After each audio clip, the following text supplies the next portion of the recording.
Hey everyone, let's just dive right into this. Welcome to today's explainer, where we're going to crack an absolute giant of a mystery, the population puzzle of India and Odisha. Bharat or Odisha ka Jansankhya Rahasya. We'll be looking at some honestly mind-blowing numbers and facts that tell the real story of who we are as a nation. And since we want to make this super approachable, we'll be seamlessly blending English and Hindi throughout. So let's get started. Okay, here's our roadmap for today. First, human resource and the census. Second, India's population distribution. Third, the drivers of population growth. Fourth, we'll hit demographics like age, sex, and literacy. And finally, we'll wrap up with Odisha's population profile. Let's move right along. Now, I always like to start with a really simple question. Why do we even care about population? Jansankhya kyun padhein? Well, think about it. Humans are the ultimate creators, but we're also the ultimate consumers. The natural environment only actually becomes a useful resource or symbol when human intelligence and technology step in to utilize it. So, studying human resources, it's literally the key to understanding how our entire world works. Moving into Section 1, Human Resource and Census. Let's see how this builds the foundation for everything else we'll cover today. To really understand our human resources, we rely heavily on the census, or Hamari Jangarna. This is a massive, absolutely massive data collection exercise done every 10 years. And it's not just, counting heads. It is gathering the entire social and economic heartbeat of the nation. The very first systematic collection started all the way back in 1881, and it has been our national snapshot ever since. Pretty cool, right? All right, Section 2, India's population distribution. Let's look at how unequally all these people are actually spread out across the country. Boom, 1.21 billion, 121 crore log. According to the 2011 census, that is roughly 17.5% of the entire world's population. But wait, here's the absolute wildest part. All of these people are living on just 2.4% of the global land area. To put that into perspective, the sheer scale of that density is it's mind-blowing. And this right here perfectly illustrates our extreme distribution contrasts. On one hand, you have the massive state of Uttar Pradesh with an incredible 19.95 crore people. Just a staggering number. But then, on the other hand, you look at the Union Territory of Lakshadweep, and it has a population of only 64,000. It truly is a land of absolute extremes. So the majority of our people are actually concentrated in just 5 key states. You might be wondering, why is that? Well, it all comes down to geography. Samthal Bhumi, Urvar Matti, or Anukul Jalvayu. Essentially, flat land, fertile soil, and a really great climate mean much better agriculture. And history shows us that wherever there is abundant food and water, human settlements naturally thrive and multiply. That brings us to Section 3, Drivers of Population Growth. How exactly does a population grow and shift over time? Let's break down the mechanics. Population changes essentially rely on 3 dynamic drivers. First up is the birth rate, or Janmadhar. That's simply the number of live births per 1,000 people in a given year. Second is the death rate, or Mrityudar. Now, the difference between those two gives us our natural growth. But then we have to add the third major piece of the puzzle, and that's migration, or Pravas.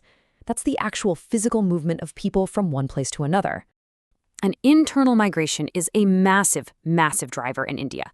People are constantly moving from rural areas, or Gramanchal, to urban centers, or Shahranchal. Look, villages are mostly dependent on agriculture, right? And that's highly seasonal. But cities offer these powerful pull factors. Stuff like better jobs, improved healthcare, and higher education. This rural to urban shift is rapidly, and I mean literally, reshaping our entire nation right before our eyes. Okay, Section 4, Demographics, Age, Sex, Literacy. Let's dive a bit deeper here. Looking at our age composition, or Ayu Gatan, we generally divide the population into 3 blocks.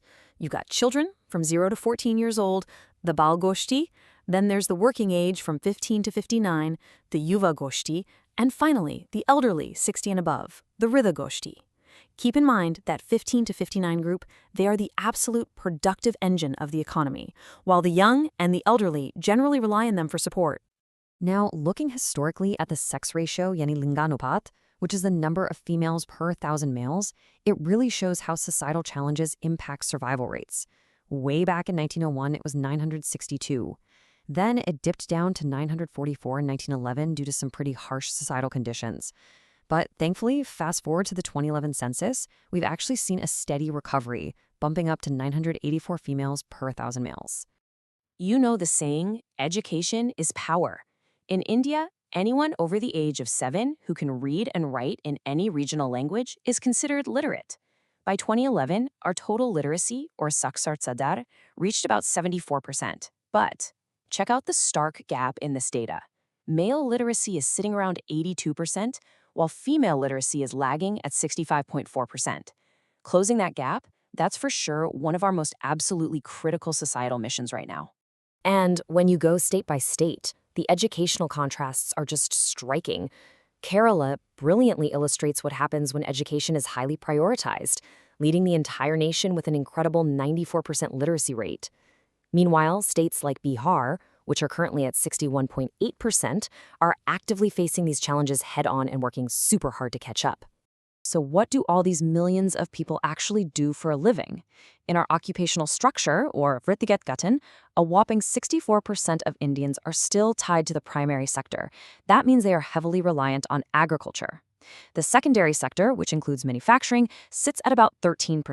But here's the game changer. The tertiary or service sector, think banking, teaching, IT, is rapidly exploding at 20%, and it's bringing some massive economic shifts along with it. All right, Section 5, Odisha's population profile. Let's do our final zoom in on this truly vibrant state. Back in the 2011 census, Odisha's population stood at 4.19 crore, which represents about 3.47% of India's total populace. But here's a really interesting tidbit. While India's overall population growth rate was hovering around 17.65% over the previous decade, Odisha actually showed a slightly slower, much more controlled growth rate of about 13.97%. And just like the rest of India, the population distribution isn't even within Odisha either. The district of Khordha actually leads the state in both population density and literacy. This is heavily driven by urban centers like Bhubaneswar, which offer great education and jobs. On the flip side, Deoghar has the lowest density, and Malkangiri falls on the lower end of the literacy scale. It's a state of contrast, for sure. As we wrap up this data journey today, I want to leave you with the absolute most crucial takeaway from the National Population Policy. It states that adolescents, those between 10 to 19 years old, are the most crucial future human resource of our nation. Kishore और किशोरियाँ हमारे भारत का भविष्य हैं. Providing them with proper nutrition and solid education is literally the key to our future success. Thank you so much for joining me on this explainer today. Seriously, looking at these massive numbers, the constant shifts from rural to urban, and these steadily growing literacy rates, what kind of future do you think our youth are going to build tomorrow? Let that sink in. Keep questioning, keep learning, and I'll catch you next time. Dhanyavad.